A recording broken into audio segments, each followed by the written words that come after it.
Magandang araw po. Narito na po ang magiging lagay ng panahon ngayong araw ng Huwebes, May 30, 2024.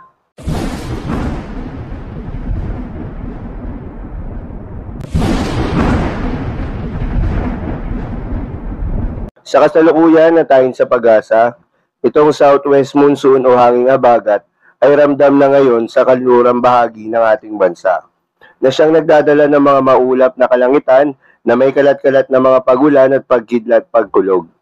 Samantala, si Bagyong Agon nga ay lumabas na ng ating Philippine Area of Responsibility kahapon. Medyo humina na ito at isa na lamang severe tropical storm. At dahil kay Bagyong Agon rin ay opisyal na ring inanunsyo ng Pag-asa ang tag-ulan o rainy season sa bansa. Matapos nitong hilahin ng hanging habagat habang ito ay papalayo ng ating bansa. Kaya naman mapapadalas na mga pagulan lalo na sa hapon at gabi hanggang sa madaling araw. At sa ngayon nga ay wala nang binabantayan na low pressure area o bagyo sa loob ng ating Philippine Area of Responsibility.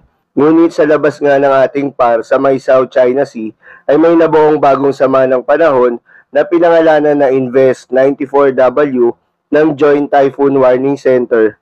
Hindi naman ito inaasahan na makakaapekto sa ating bansa, ngunit masihilahin nito ang hanging habagat. Dahil nga sa epekto nitong southwest monsoon, asahan ngayong araw ng Huwebes ang maulap na kalangitan na may kalat-kalat na pagulan at pagkidlat pagkulog sa may Ilocos Region, Zambales, Bataan, Occidental Mindoro at Palawan. Posible ang mga pagbaha o pagguho ng lupa dahil sa katamtaman hanggang sa kung minsan ay malakas na pagulan.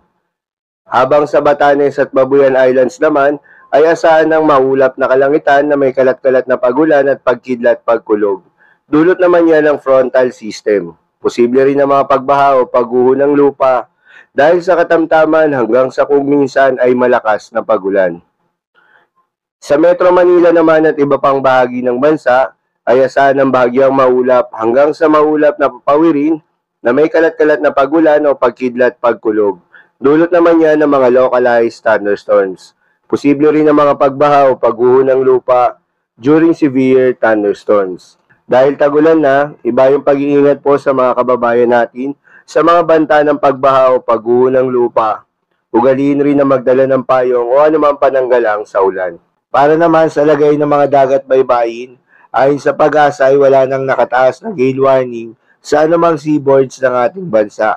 Kaya naman malayang makakapamalaot yung mga kababayan nating mangingisda at yung may mga maliliit na sasakyang pandagat. So yun lamang po para sa lagay ng panahon ngayong araw ng Huwebes. Keep safe everyone.